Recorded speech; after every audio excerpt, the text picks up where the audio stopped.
Haven't checked out Win360 CLI yet? You should definitely check it out. It's an intelligent coding assistant that's powered by Anthropic Claude. Go to any terminal window and you can pip install this at the tip of your finger. For example, here I'm already in the terminal on Google Colab. I can say Win360 and this will kick off a session.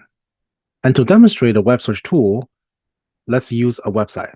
For example, here's a cookbook from OpenAI, and there are just too many links here for me to read about. So what I can do is take this link and go to Win360 and say, can you read the link for me?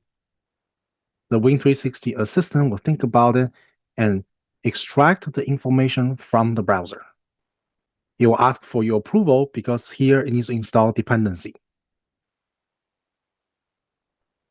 And boom, just like that, you'll be able to extract all these contents right down here. And you can have a conversation with Win360 while having the web browser data in the back of your hand. So here, maybe I can say, what is the new model and prompting guide? And just like that, it will actually extract the portion of the website along with the keyword that I asked for. So that's why this is super powerful. It's not just scanning the website and reading the DOM, it's actually reading the DOM in particular related to my query. And boom, just like that, I have all the prompting guides right here in front of me. Hopefully, this video was helpful. Thank you for watching. I'll see you in the next one.